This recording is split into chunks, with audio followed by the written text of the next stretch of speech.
All right, welcome everyone. Good afternoon and welcome to the kickoff meeting for the Dentistry and Dental Hygiene Compact hosted by the Council of State Governments and made possible by a cooperative agreement with the Department of Defense. I'm Keith Buckout. I'm a research associate for CSG, and joining me from CSG are the director of the National Center for Interstate Compacts, Dan Logsdon, and our project manager, Matt Schaefer.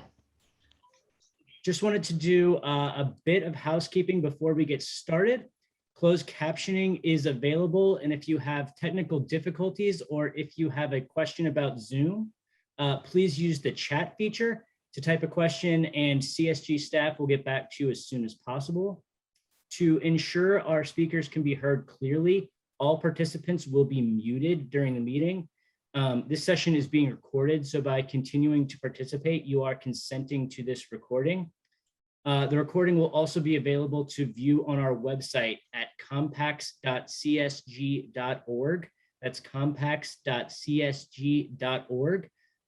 After our speakers, there will be a presentation. After our speakers and presentation, I should say, I'm sorry. There will be a question and answer session, so please stay tuned for that. When the time comes, please submit your questions in the chat feature, and you can do that at any point in the presentation, and we'll try to do our best to sort of separate those from the technical assistance requests. But we'll be monitoring the chat throughout the meeting. With that out of the way, it is my pleasure to introduce the director of the National Center for Interstate Compacts, Dan Logsdon. Thanks, Keith, and thanks everyone for joining us today. This is the fifth of these meetings that we've done so far for the Department of Defense contract. So appreciate having you on today. Just wanted to let you know a little bit about the Council of State Government. So we were founded in 1933 at the University of Chicago. CSG is the nation's only organization serving all three branches of state government. We have a unique ability to convene state leaders and stakeholders and to develop and share best practices and policy solutions. We're nonpartisan, nonprofit. We're a membership organization for states. Every state's a member. Every state pays dues. The National Center for Interstate Compacts is actually embedded in CSG Center of Innovation, which houses all of our policy work. The COI, as we call it, was created in July of 2018 to provide an enhanced focus on utilizing grants and external funding to meet the needs of state officials seeking innovative policy solutions to the issues of today and tomorrow. And then the National Center for Interstate Compacts was actually founded in 2004 here at the Council of State Government. It's a policy program developed by CSG to aid with the development and enactment of interstate compacts. NCIC will be leading the work in developing an interstate compact for dentistry and dental hygiene. Interstate occupational licensure compacts provide an effective means for achieving borderless practice for licensed practitioners, including military spouses, by relieving the burdens of maintaining multiple state licenses. We're grateful to our partners at the Department of Defense for securing funding to create licensure compacts that will not only benefit military spouses, but all practitioners in a chosen profession. So I'd now like to introduce our partners with the Department of Defense. Without their support, this project would not be possible. So I'm honored to welcome from the Department of Defense, the State Liaison Office, Director Marcus Beauregard. Thank you, Marcus, for joining us today for the Department of Defense support and for the Department of Defense support for this important work. Thank you very much, Dan. And thanks for everybody joining us. I can see from the participants number, there's quite a few out there. So I just want to start by saying the department's very appreciative of the interest that your profession has shown in this endeavor. And I just wanted to say just a couple of things about how important this is to the department, basically because it supports military spouses.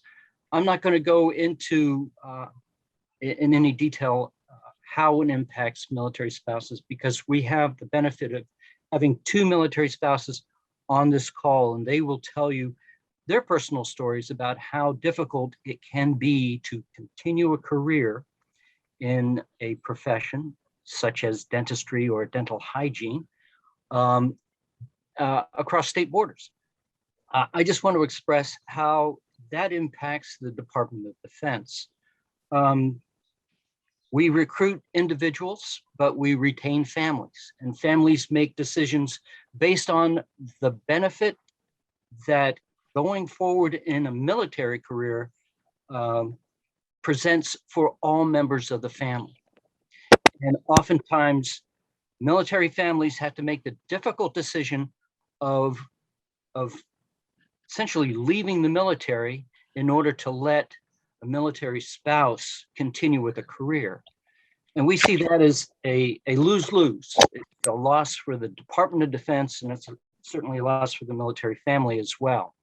And so we see these kinds of efforts as essential to retaining our very, very qualified people.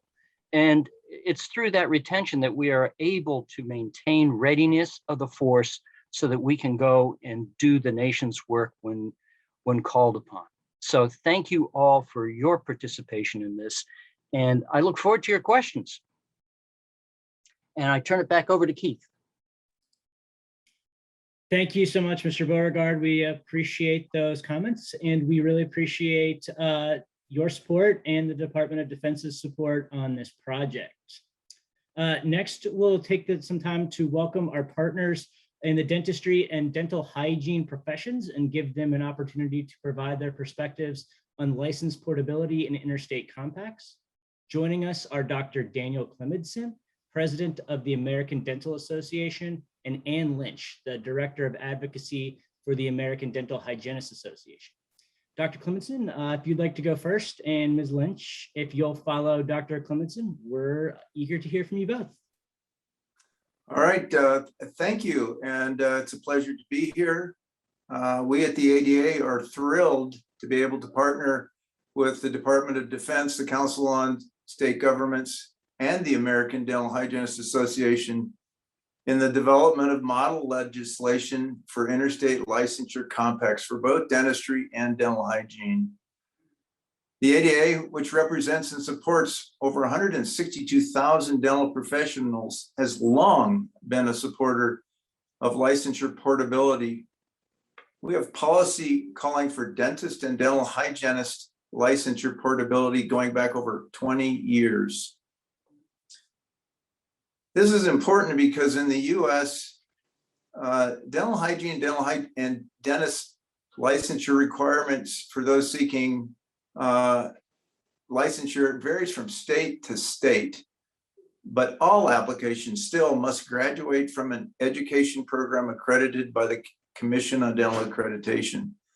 They must pass the National Board of Dental or Dental Hygiene Examination administered by the Joint Commission on the National Dental Examinations and pass a clinical competence exam. Despite that, there are a variety of pathways required by states for an applicant to demonstrate clinical competence, and this leads to significant portability challenges, even at the initial stage of a career. This is why the time is right now to pursue model compact legislation for states to consider. It's time to address mobility challenges that are unduly burdensome and unnecessary for ensuring patient safety, and by increasing licensure portability across all jurisdictions in the United States. It's time for state dental boards and legislators to enact changes that allow for increased licensure portability with the goal of accepting a common core of credentials that can serve as a basis for licensure compacts.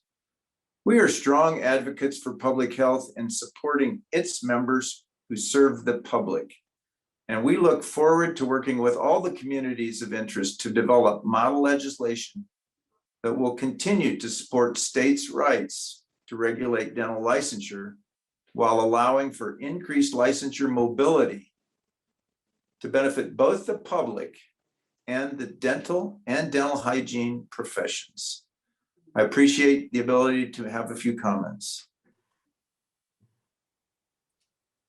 ADHA thanks the United States Department of Defense in collaboration with the Council on State Governments for its commitment to licensure portability on behalf of military spouses and more broadly, the professions of dental hygiene and dentistry. We are pleased to have the opportunity to partner with CSG in the development of an interstate licensure compact for dental hygiene and dentistry. For decades, ADHA has advocated that all accredited dental hygiene education programs prepare students for licensure in any state. The Commission on Dental Accreditation, as Dr. Clemenson alluded to, has developed national accreditation standards for dental hygiene and dentistry. I think it's because you're muted and you're sharing your screen. Are you talking to, sorry. Can I continue? I think you're fine. Yeah. And sorry about that. You're fine. Not sure what happened there, Okay. but please keep going. Thank you. Okay. As I mentioned, the CODA has developed these national accreditation standards, ensuring that the national standards are uniform from state to state. For decades, we have heard real life accounts of the time, expense, frustration, and the impact on families that result from a licensed healthcare provider simply crossing the state line with the desire to continue to work as a dental hygienist. Crossing the state line to work and provide access to oral health care. Crossing a state line because life changes, and sometimes that means moving to another state. We have seen licensing changes, some permanent, some temporary, that states and dental boards have examined and addressed due to the pandemic. Now is the time to build upon those changes and modernize license portability for dental hygienists and dentists. CSG is here to help us do that. The technical assistance and expertise provided by CSG has enabled many other professions to pursue interstate licensure compacts. In partnership with CSG and ADHA is well positioned to address the issue of license portability that has long plagued the profession. We look forward to working with all of you. Thank you. Thank you, Dr. Clemenson and Ms. Lynch, for those remarks and for sharing your insight, especially about the nature of your professions and licensure in your professions and the history there. We really appreciate those comments. Now we'd like to hear from some practitioners who have a unique perspective on licensing barriers and the need for license portability for the dentistry and dental hygiene professions, especially as military spouses. Dr. Christine Hammer is a pediatric dentist in California, and Shannon McCharron is a dental hygienist in Mississippi. Thanks to both of you for taking the time to join us today. And we'll begin by hearing from Dr. Hammer. Well, thank you so much. And I'm unbelievably excited that we have such an amazing group of people here to begin to make a difference in what has been an unbelievably frustrating and difficult path. My husband has been an active duty Navy service member for 10 years.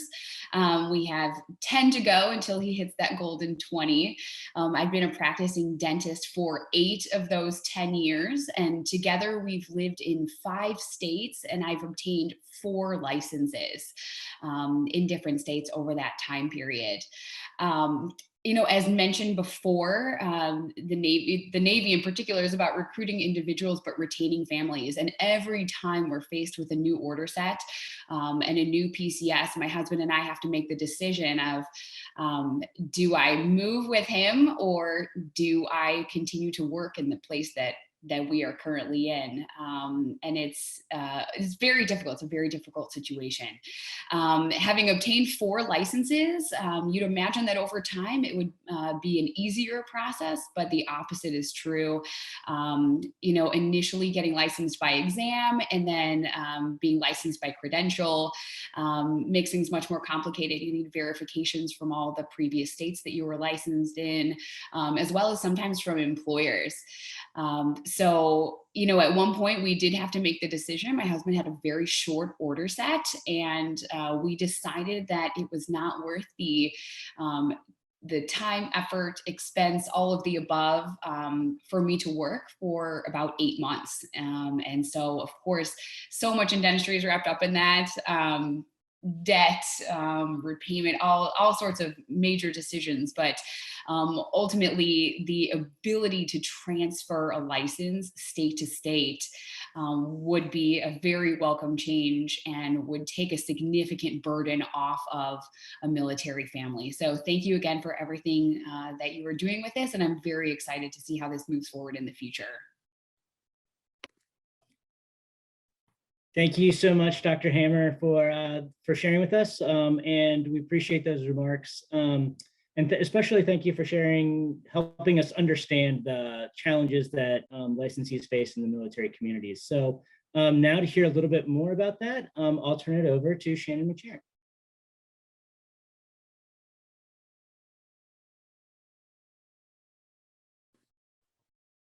Thank you. First, I'd like to thank everyone who's involved in today's Compact Kickoff for allowing me to share my personal and professional experience of licensure burdens I've endured over the last 22 years as a dental hygienist. I'm originally from Texas, and I've been a military spouse for 25 years. I have gained or acquired 5 licenses over those 25 years, or over the 22 years I've been a hygienist. We've received orders every 2 to 3 years. I graduated in 1999 at camp when my husband was at Camp Lejeune, and took the national and state boards there. Worked only for 9 months before he got orders to Texas. And I was looking at doing the whole process, clinical process, over again for the second time in 2 years, which I don't know if everybody knows what goes into that, but finding the exact perfect qualified patient, paying for their hotel, their airfare, their food, everything, their time of work that they've missed, transportation, and then having a backup patient just in case that doesn't work out. I actually had someone buy my backup patient in the waiting room at one point.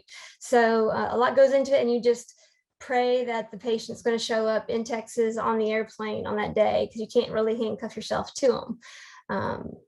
Anyway, so once we got to Texas, my husband was in school, and let's see, yes, so we went to Texas, and now that I was in Texas, with our next set of orders, I had to navigate those on my own, because I was no longer in school. We've got some short orders to Florida, which were where my husband deployed. Florida did not at the time participate in any kind of reciprocity or credentialing. The only option I had was to take another clinical exam, which I didn't do since they were short orders. So before my husband deployed, I moved back home to Texas so that I could work, which left a gap in my schedule for that 1 year, or left a gap in my work history for that 1 year. And a gap, you'll learn, is really bad when you're trying to use licensure by credentials or endorsement or reciprocity.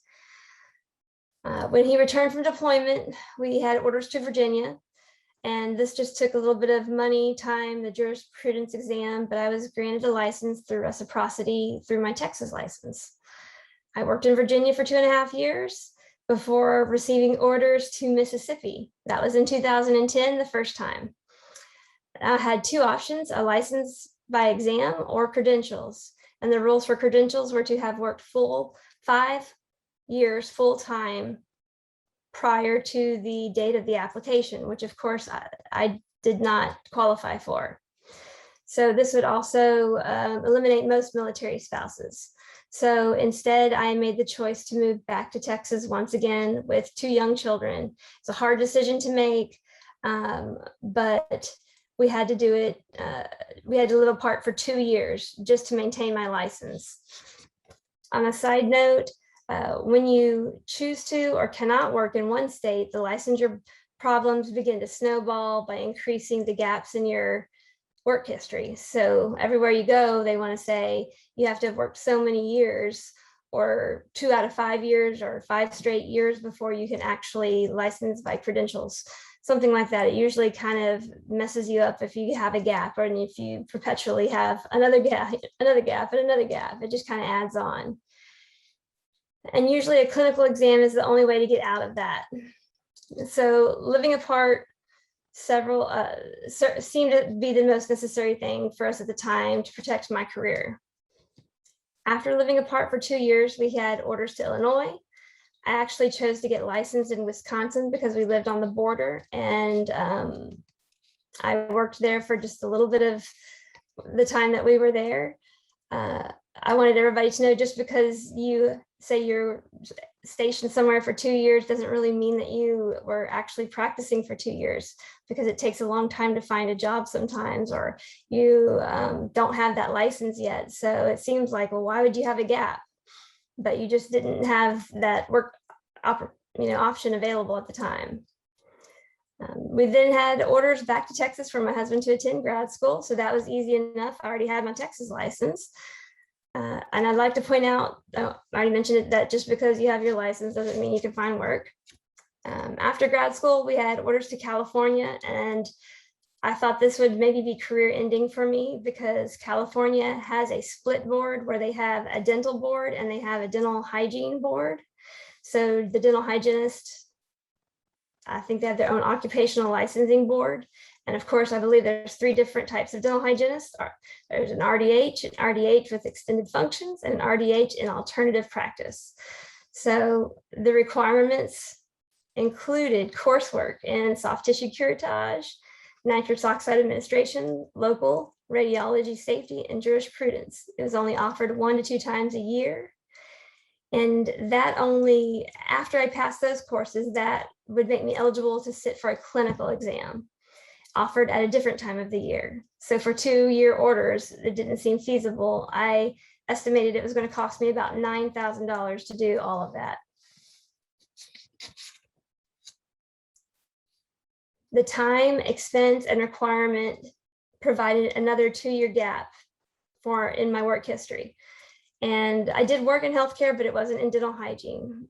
And this kind of sounds funny maybe to some people, but the military recruiter, every time he'd talk to my husband about where you can go next, he'd always mention, well, my wife's a hygienist and she's licensed here, here, and here. And I would swear that the detailer was trying to end my career, but it turns out that the military comes first. So it didn't really matter where I worked or had a license, had been licensed. So the detailer gave us our next set of orders to Mississippi again. So I still couldn't credential in, but this time Mississippi had a new statute for military spouses. And there were plenty of loopholes in it to be able to still tell me no. So you have to have worked 2 out of the last 5 years prior to the application. My 2 years were in 2 different states, which complicated the situation. And it was before my 2-year gap in California. So I was told no, but I had the 2 out of 5 years. It's difficult to prove, but I did have it. And it's hard to be dependent on a dentist from almost 5 years ago to prove that to the board for you. But after 8 long months of persistence, I finally received my license in Mississippi. On a good note, recently in 2019, the Mississippi legislature passed the Military Family Freedom Act, which should improve licensure portability for people coming to Mississippi, but only for Mississippi. My husband's next set of orders will be unaccompanied, which means no family can go. So this time I will stay in Mississippi because I worked too darn hard to get my license. Many states have made some improvements in licensure portability, but the loopholes still exist due to vague language left for interpretations. And I feel like that is to maintain control. Worth noting, every state has a unique list of requirements that must be met. I made a little list of them, but I don't think that that's really it's kind of time consuming. If anybody's interested, I could let them know. But even if you take a regional board, the individual state within that regional board can still add additional requirements to meet. Now that I have a collection of licenses, I must maintain each license, which includes different rules.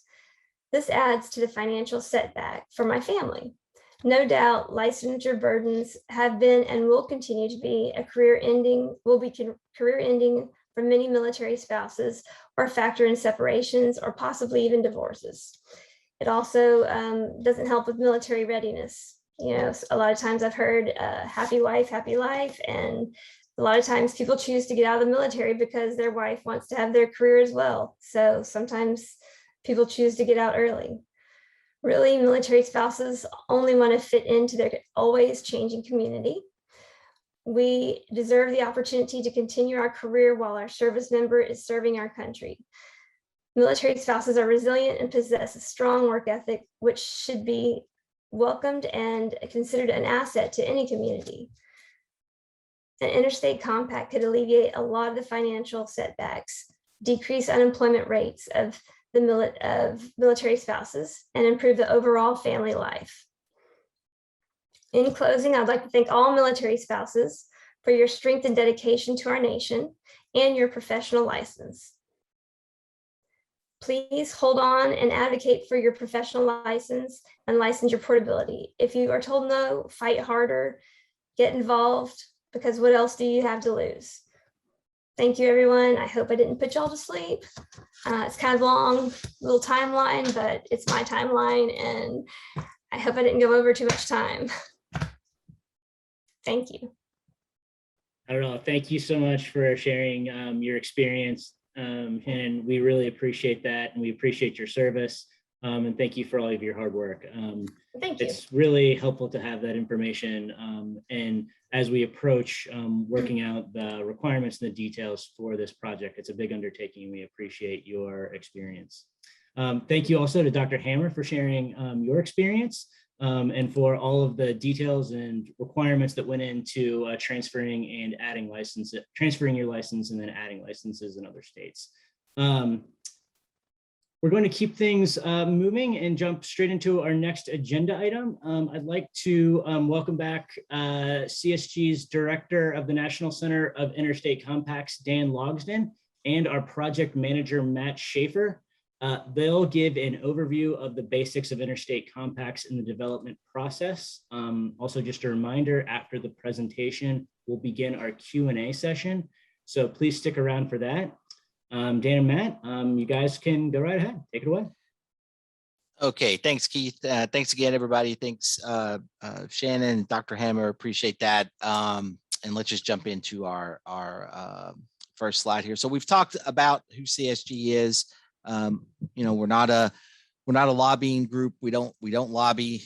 We can't because of our tax status. We're a membership organization for states. Interstate compacts have been used by states since, you know, the founding of the republic. In the 20th century, they started using them for more administrative functions, and we help facilitate those agreements. So I think we've talked enough about the Council of State Governments, and again, appreciate everyone being on today. So let's go to the next slide. Okay, so all we are doing with these licensure compacts is making it easier for folks who are in a licensed profession that has one of these compacts to practice in other compact member states without having to get licensed there. That's it. And a good frame of reference is your driver's license. So, you know, compacts are just agreements between and among states. They're bilateral, they're regional, there's national. There's 5 national compacts. I won't bore you with what they are. States come together collectively to solve an issue because they don't want the federal government involved, or the federal government is trying to cut them a break and saying, you know, you guys, you figure this out, or we're going to figure it out for you. That from time to time drives states to enter into agreements like this. But, you know, your driver's license, again, for these licensure compacts is a good frame of reference because, actually the driver's license is managed by a driver's license compact. And so my Kentucky license allows me to drive in any other state in the country, but I have to abide by the rules of the road in that state. So, you know, Kentucky, we're allowed to turn right on red. If I'm in a state that doesn't allow me to turn right on red, when the police officer pulls me over, that's not going to be much of an excuse. They're probably still going to write me a ticket. Same principle, although it's vastly more complicated, the same principle underlines what these licensure compacts do. You're using your state license to practice in another state. but you have to adhere to the standards and the Practice Act in that other state. So nothing super radical is going on here. Also wanted to point out just real quickly, the Senate Armed Services Committee, who really drove the creation of this program, they're very generous. Obviously, military spouses are the reason that they're doing it, but any practitioner can benefit from the compact. So it's not going to be exclusively for military spouses. So I just wanted to make that clear. Obviously, we want to highlight that because that's a very important thing to us, and that's why they created the program. But they said, as long as you include military spouses, we don't, we're not going to have a problem with you including other members of the profession. So, compacts are a tried and true mechanism. We'll talk about the licensure compacts that exist that are coming up. But again, I just wanted to give you that frame of reference around the driver's license compacts. Let's go to the next slide, Keith. Okay, and so you're really seeing states adopt these licensure compacts more and more in the intervening years since the nursing compact was passed back in the early part of this century. So since 2016, you've seen 182 separate pieces of compact legislation passed. 43 states, the District of Columbia and Guam belong to at least one. 33 states belong to at least three. You're going to continue to see these numbers tick up. Ohio passed 6 of these licensure compacts this year. They hadn't passed any, and then this year they passed 6. And again, all that these licensure compacts do is they facilitate multi-state practice. So I'm a licensed nurse in Kentucky. I'm a licensed physical therapist in Kentucky. I can leverage that Kentucky license to go to other compact member states and practice without having to go through the licensure process in that state. However, I am still, while I'm in that state, under the regulatory authority of that state. So, my Practice Act doesn't travel with me in the same way with the driver's license compact. The fact that Kentucky allows me to turn on red, that doesn't travel with me. I have to adhere to the rules of the road in the state where I'm at. We believe that they do maintain or improve public health. They certainly expand the public safety net. And I don't think that's too much to ask, given that you're a great benefit for practitioners. You're essentially getting modified or in some cases borderless practice. You're lucky. So far there's no policy on it at the U, or as I said, Kaiser. The CDC does not have a booster policy. Keith, can we get that? Thanks. So again, we're expanding the public safety net. We're preserving state authority and state control. And again, states aren't required to join the compact. It's a decision that they make. They're passed by the legislature and signed into law or allowed to become law by the governor. So it's not like states are having to do this. They enter into these things with their eyes wide open. They understand that they have benefits that they see from the compact, greater access to care, et cetera. And again, the state board still retains its ability inside the borders of the state to regulate the profession. Right now, 9 professions have these licensure compacts. We're currently working on 5 as part of our DOD work. The Federation of State Boards of Medicine are working on a compact for physicians' assistants. So, that's 6 in development, and then we're doing another round of applications next year. So a lot of these mechanisms are out there. Let's go to the next slide, please. Okay, and then we mentioned the 9 that currently exist. So there's the number of states that they have. The Nurse Licensure Compact, that's actually the second iteration of the nursing compact. It was originally passed back in 2000. It went up in 2002.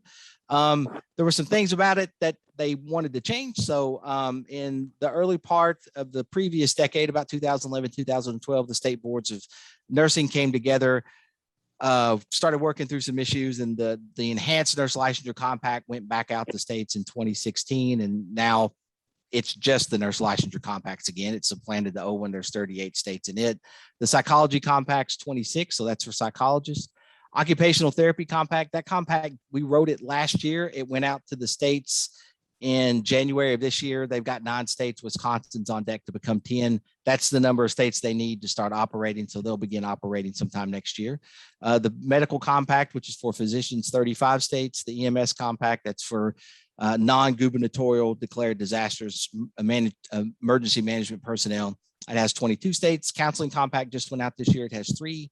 physical therapy 34, audiology and speech language pathology with 14. And I think we just had a state add this week, so that's 15. And then the advanced practice nursing compact, it also went out to the states this year. It just has one state, but you'll see states continue to add as we go through the rest of this year. We're pending with the counseling compact in North Carolina and Ohio, so you could see that one get up to 5.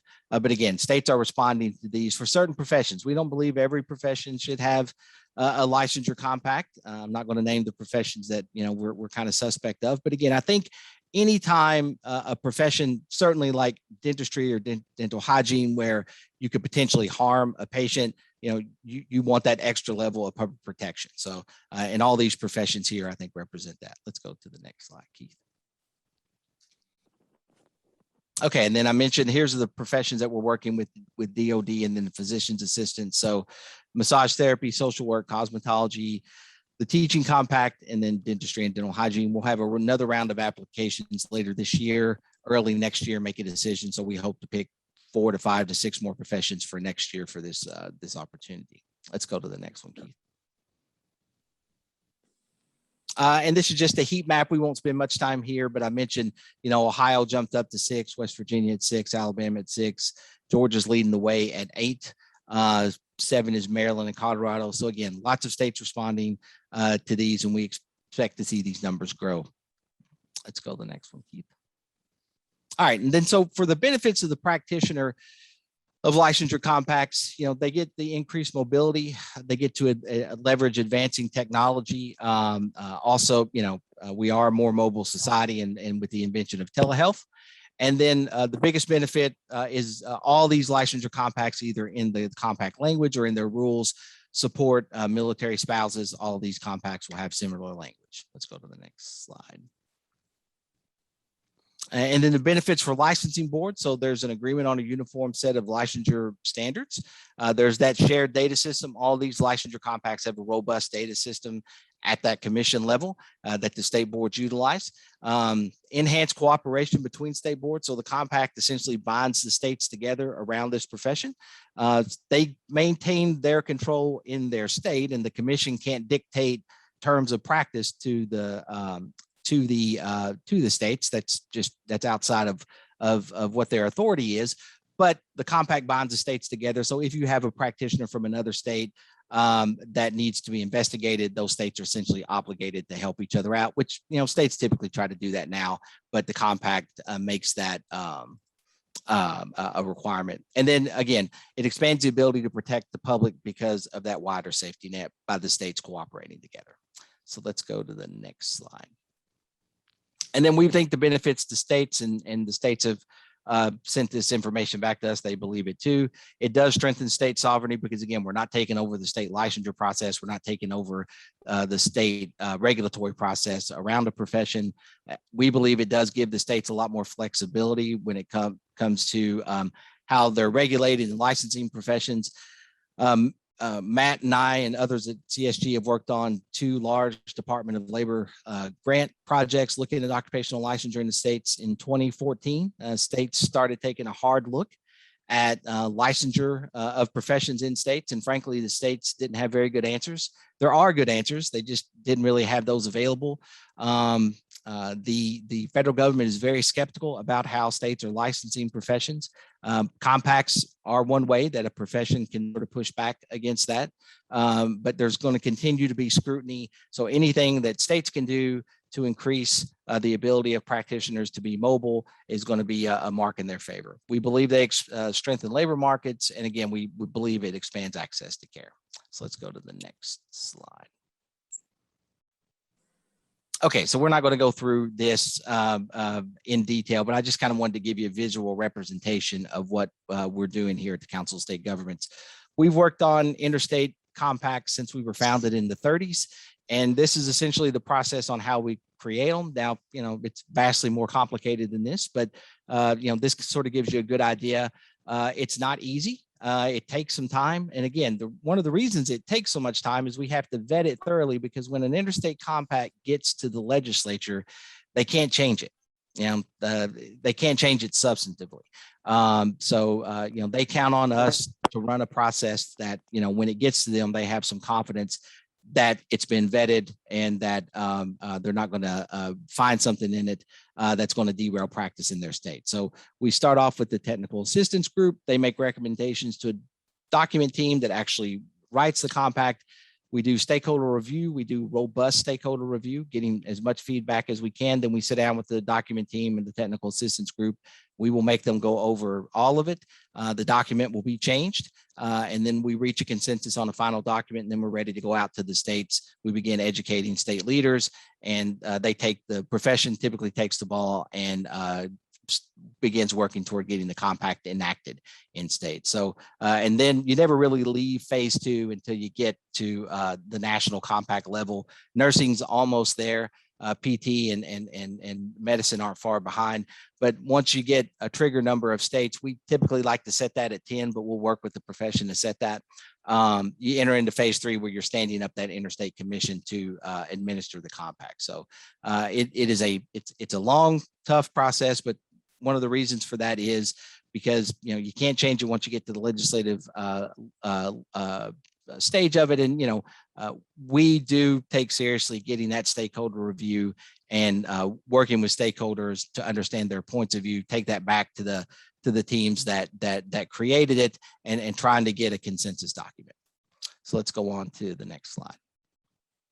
Okay, and at this point, I'm going to hand it off to Matt Schaefer, my colleague here at CSG, and then I'll try to answer some questions in the chat, and we'll stay on after if we need to answer more questions. So again, thank you everyone for attending today. And Matt, I'll turn it over to you. Great, thank you, Dan. Just wanted to start out my remarks and note that this was a competitive application process that ADA and ADHA both applied to. And there were lots of different professions that were interested in this opportunity to work with CSG to develop an interstate compact. But we really felt like ADA and ADHA made a really compelling argument for dentistry and dental hygiene, and really made the point that the profession is ready to move forward in this direction. So some of the things we noted in the application, so things that are important to remember when developing an interstate compact. It's important that the profession has the appropriate size. So you can see here that ADA and ADHA report almost 200,000 dentists and 215,000 dental hygienists nationwide. So this is going to have a really big impact on military spouses, like has been noted, but also the general population at large, because this is one of the largest healthcare professions in the country. We also think it's important to look at the uniformity in the profession. We saw enough uniformity that we could leverage for a compact that a potential agreement would be very viable. And you can see here some of the uniformity that was noted in ADA and ADHA's application that already exists in the profession that we could leverage for an interstate compact. Because we always say that compacts thrive on uniformity, so that the more uniform across state lines the licensure requirements are, the easier it will be for an agreement to be reached. So uniformity is important. We saw that in this profession. And then lastly, just the number of national organizations that are supporting this effort. You can see here all of the organizations, all of the working groups, all of the stakeholders that are committed to supporting this effort. You can see them listed here. And it was just clear evidence to us that the dental profession at large is ready to move forward in this direction, and that there will be the support in the future after CSG's involvement ends, that there will be the infrastructure in place with all of these organizations working together to develop and uphold the compact. So on the next slide, I just wanted to briefly go over, Dan did a nice overview of our compact development process. I saw a question in the chat, where are we at with this effort? Where are we at with the dental compact? And you can kind of see here on this timeline where we are precisely. So we announced the professions that were selected for this opportunity in March. You can see where the gold star is. We're at the kickoff meeting. This fall and winter is when we'll be convening the technical assistance group, which, as Dan described, is that larger stakeholder group of about 20 to 25 folks that will be developing recommendations for the compact document team. That's the group that will actually be writing the model legislation. It's a little bit smaller of a group. And that group will be looking to convene in the winter and spring of next year. You can see, as Dan mentioned, that stakeholder review process we're going to look to conduct in the spring and summer of next year, and then have the model legislation finalized next fall, about a year from now. And then it'll be ready to be enacted in states in the 2023 legislative session.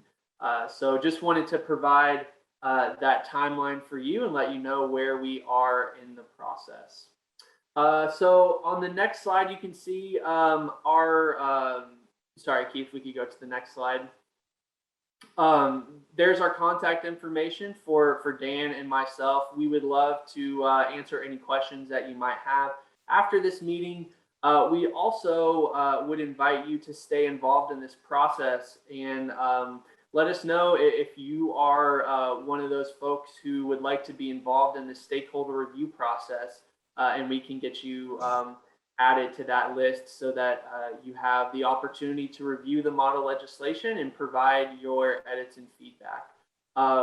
So with that, I think I will conclude my remarks and we will transition into the Q&A portion.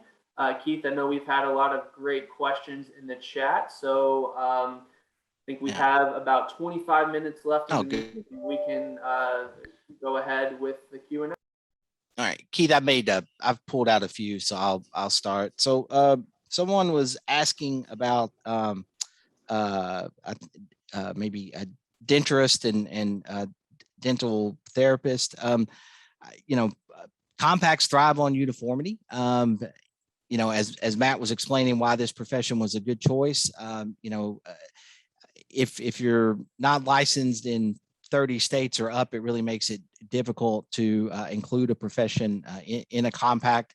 We're not going to prejudge anything. We're going to look at the data. We're in the process of compiling licensure data on the profession, but and we'll wait to work with the groups to make those decisions. But the uniformity is critical, because essentially, and this kind of dovetails into a question about boards trusting the process. You want boards to be comfortable that practitioners that are coming into their state are at least in the ballpark of their requirements. If there's a huge difference between scope of practice, and if there's a huge difference between how one state licenses a profession as opposed to another one, you can't really build that trust. So I think boards are willing to and legislatures certainly are willing to give on some of these things, but you can't ask them to go do a 180 on what they've traditionally been doing. So we'll work through that process with the regulators, with the legislators, with the folks that we're convening to help us do this. Obviously, with the stakeholders we include to review everything. But really, the data will determine ultimately what the compact looks like. Because we're just not going to put things in there that we would like to see if it doesn't have a foundation in current public policy.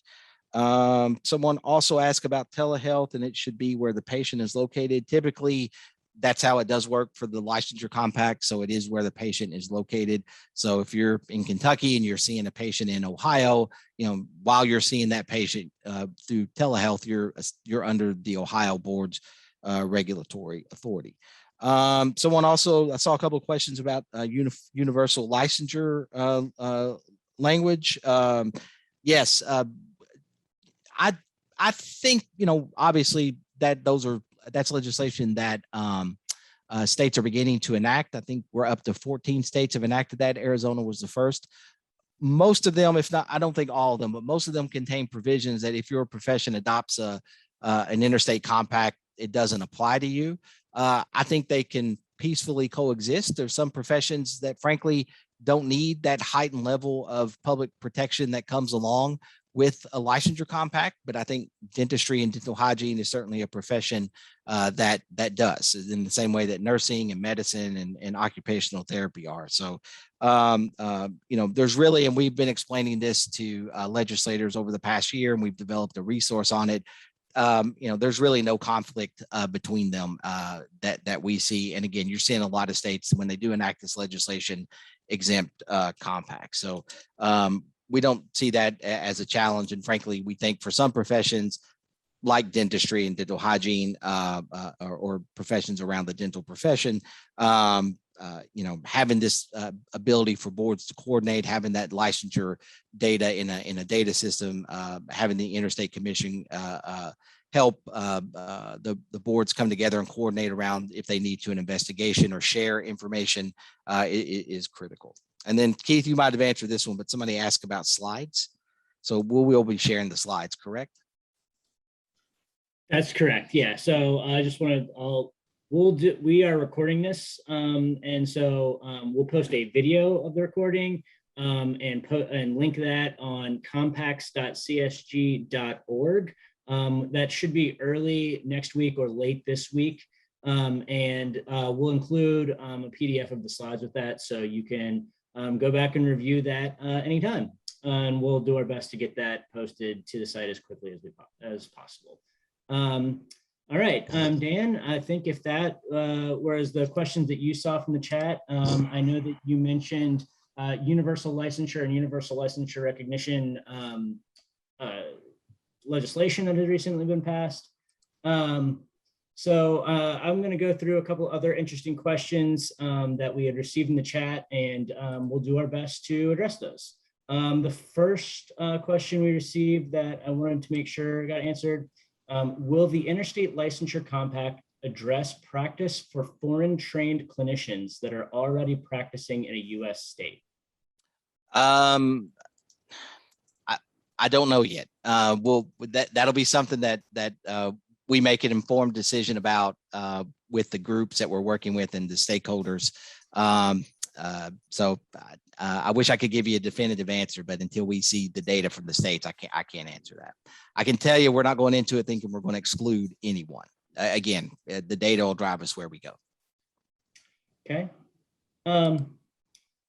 This is sort of a question that's based on sort of the process that goes into creating a compact. And the question is this compact going to be based off another compact or created from scratch? Both.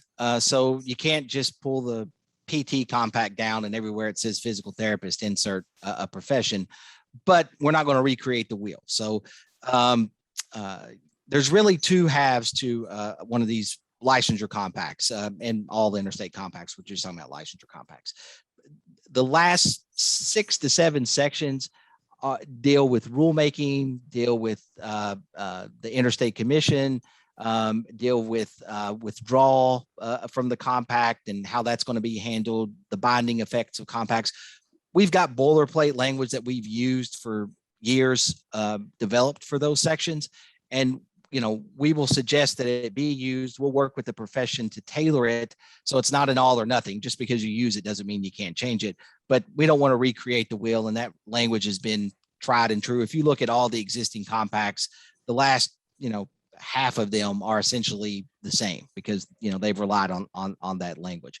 The front part of the compact, the purpose, the definitions, how states can participate, how practitioners can participate, adverse actions, that's where we'll spend a lot of our time working with the stakeholders and the profession and the folks that we convene as part of the technical assistance group and the document team to tailor those to the current licensure system and what's in place for the profession. And that's where the uniformity will come into play. So now, what model we use, so it's going to be a mutual recognition compact, but will it be the nursing? Will they go the way of the nursing compact? Nursing compact works just like your driver's license. You get a multi-state nursing license in your primary state of residence. So let's just say you live in Kentucky.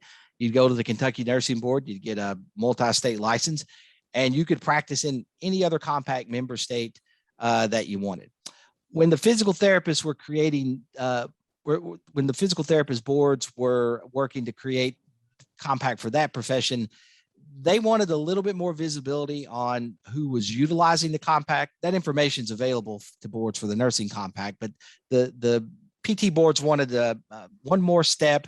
They also wanted the ability, frankly, to be able to protect their bottom line, right? I mean, a lot of boards subsist on, the funding that they generate from licensing fees. And so there were concerns raised from the physical therapy boards about, we're very concerned that we're going to lose money on this. So they created this compact privilege model where essentially, you get a privilege to practice or a compact privilege for the states that you want to practice in. Your home state license still gets you into the compact, but you got to take that extra step. And so that, frankly, is what most of the professions that we're working with now have chosen to do.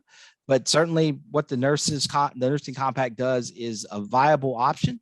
The nursing compact boards will tell you that they've seen no drop or a de minimis drop in their revenues. But again, it's one thing for me to tell them that, and it's another thing for a board that could potentially be looking at some lost revenue to live that. So we'll work with the profession to figure out what model works best for them, but everything will be based on your home state license being in good standing. As a long answer, I apologize. Well, it's good information to have. Okay, so moving on to the next question. It seems like there might be some confusion about how to get involved with this process and sort of clearing up some misconceptions about how the process for creating the compact.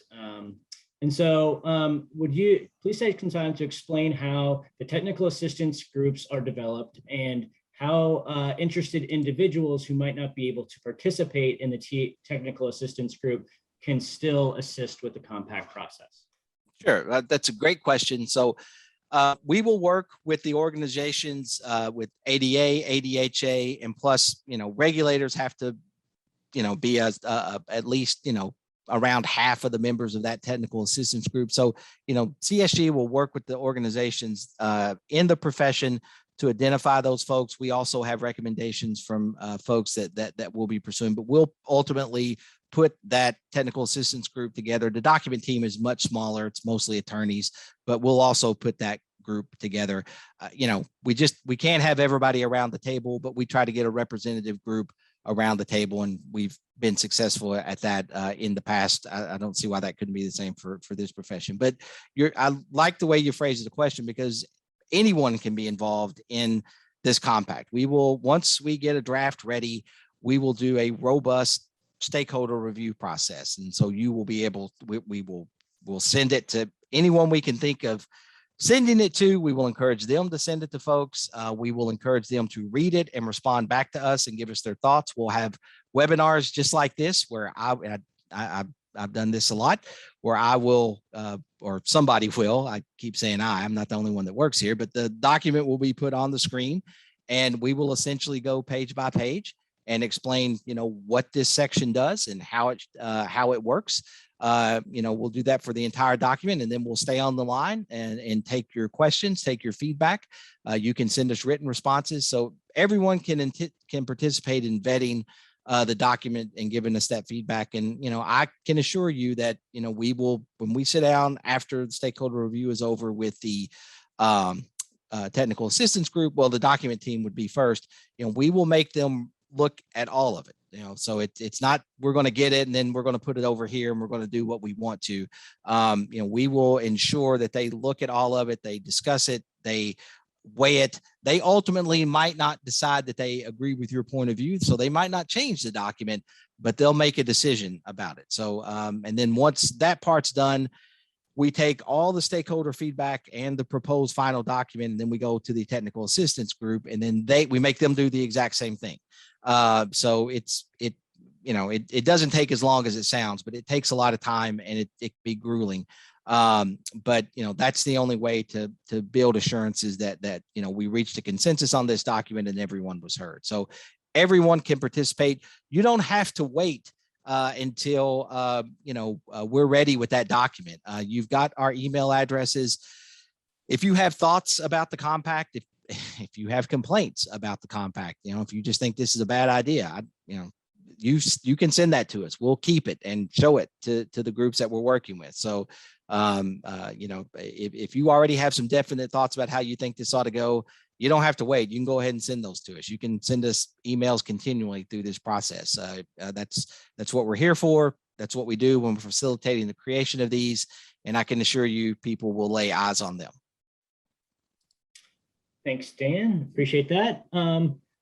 Next question, and this is something that we've received a couple different versions of this question, but this seems like probably the most direct. Will licensing compacts support teledentistry, including teleradiology and telepathology services? And another question we got earlier was, does the Interstate Compact as envisioned cover pathologists and radiologists who can work remotely? So it's sort of a joint question about how the work of dentistry can cross state borders, but also whether how telehealth will be incorporated into the compact.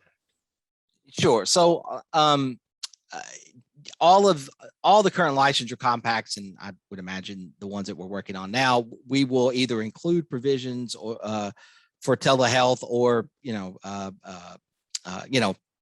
massage therapy. I'm not sure if we're going to need a telehealth section in massage therapy, but all these licensure compacts support telehealth. So if teledentistry is something that states are taking a look at, we will very likely include that in the compact. Again, a license, unless a state, and I'm not aware of any states that issue a specific license for telehealth. Your current licensure makes provisions for that. I mean, it covers that. So the compact will work in much the same way, but we may decide once we get everyone together and we hear the stakeholder group, we need a specific section on telehealth or teledentistry. So we've done that for speech pathology and audiology. We've done it for counseling. For OT, we mentioned it in the purpose, we defined it, but then we didn't have a section on it. So we kind of made a nod toward it. We didn't think we really needed a section on it, but we still wanted to put a marker down that it covers it. So I would anticipate strongly that it'll be included. As to those two specific professions, I just can't answer that right now until we see all the licensure data from the states. But I believe strongly we'll address teledentistry in this compact. Great. Another question we received relates to adverse actions in practitioner discipline, and it's something that probably is important to discuss as the compact process continues. And it's, if an individual loses their license or their license falls under discipline for various reasons, it should affect every state in the compact, correct? What about all of the others? So basically, what happens if someone attempts to use the compact with either a hold or some sort of restriction on their license due to disciplinary or adverse action? Yeah, so that is exactly how they work. So you're under these mutual recognition licensure compacts, your home state license, and I keep saying home state, that means your primary state of residence. Everything is tied to your primary state of residence. And the reason for that is discipline. Legislators have told us over the years, they don't want their boards incurring a bunch of expense to try to find you. If they need to deal with you. So your state, you may have a license in Ohio, but you live in Indiana and have a license there. Indiana has to join the compact before you can participate in it. If Ohio joins, that Ohio license doesn't get you into the compact unless Ohio is your primary state of residence. And again, the biggest reason for that is discipline, and that came to us from state legislators. But yes, your home state license is essentially, I like to say, what punches your ticket to get into the compact. So if it becomes encumbered or restricted in any way, you're barred from using the compact. So now some states have a 2-year, or some compacts have a 2-year look back. PT, it has to be clean for 2 years. Others are kind of silent to that, and that's in commission rules. But all of them, if your that home state license, primary state of residence license becomes restricted or encumbered in any way, then you don't have access to the compact for ever how long the commission's rules or the compact document designate. Yes, that's how they work. Terrific. Thanks, Dan. I wanted to point out, at least address this next question. I think it has, and it'll just give us an opportunity to clear up some misconceptions about compacts and their requirements, how states participate in them and how they work. The question is, would the goal of the compact be to eliminate individual state requirements or allow an additional avenue to licensure that would skirt these requirements?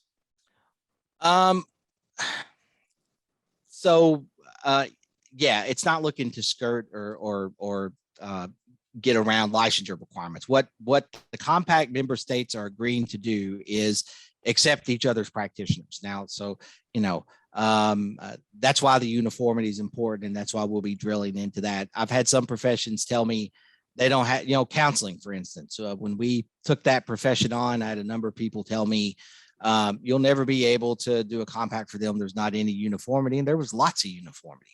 And we were able to make that one work. Now, there's some states, I think there's about 6 states, that aren't eligible to join the compact because their licensure requirements are very different from what the vast majority of other states are. But, that uniformity is what's going to drive us there. So, member states know that going into it. And I believe with this profession, we will also have plenty of uniformity, but that's why that uniformity is so important because, states don't want to participate with other states that don't have at least somewhat similar licensure requirements, or scope requirements. So that is how we'll be approaching this. What I mentioned about the counseling profession, that's true for the other compacts as well. For there's 3 states for speech pathology and audiology. That compact requires that you have to have a clinical practicum as a part of licensure. There's 3 states that don't. So those states aren't eligible unless they want to make that change. For the OT compact, it requires that a state have continuing ed requirements. There were 3 states that don't have those. So you're actually seeing those 3 states move this year to put those requirements on the book so they can participate. So again, once we get together with the groups, we will be looking at what kind of uniformity we've got to deal with, but we're not trying to supplant or get around state licensure requirements. We're trying to reach a consensus.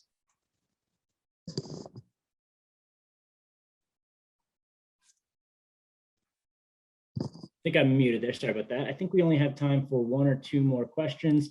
And sort of I think possibly the last set of questions or idea that we'll want to cover before we let everybody go is what can we do to help this interstate compact succeed? And I want to sort of address this question in addition to another question, which is, do you need government agency support so that legislators are willing to introduce the legislation? I wanted to sort of allow you the opportunity to address that tier 3 part of the schedule or of the timeline and how people can get involved for the success of the compact and sort of how states go about passing the compact and setting up. I mean, identifying legislators that want to, champion these documents has never been a problem. I mean, CSG doesn't lobby. We provide technical assistance to the states when it gets to that phase. So that's where, the groups that are involved in creating this will really take over. But I don't think it's going to be a problem to find folks in the states that in the legislatures that want to support it. Typically legislators are loath to pass an interstate licensure compact unless the board is at least neutral. So if a board absolutely opposes it, I've seen instances where, you had to get the board or the agency comfortable before the legislator would move on. That's where we come in. We can sit down with them and explain to them what it is, although that's becoming less necessary as more and more of these get adopted. But yes, I mean, we're not looking to go in, or we would never encourage, because folks on the state board and in the legislature are members. So, we don't want to see, them disadvantaged or run over in any sense. And we wouldn't take part in that. But, typically you have to have a consensus or at least a willingness to see this enacted in the state before they'll do it. The medical compact's a little bit different because sometimes the state hospital association Even if the board is opposed, they will take it and run with it, but you don't see that in the other professions. It's really a consensus-based approach. Great. Thank you so much. I think that's unfortunately all the time we have for today's events. I'd like to take a quick opportunity to thank Mr. Marcus Beauregard, Dr. Daniel Clementson, and Ms. Ann Lynch, as well as Dr. Christine Hammer and Ms. Shannon McCharron for taking the time to speak with us today and for sharing their experience, their insight, and their perspectives. Thanks so much to all of you. We really appreciate your time and your comments.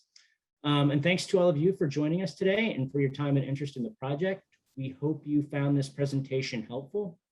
If you'd like to review the material presented today or share it with someone who is unable to attend, again, we'll be posting the recording of today's meeting to our website.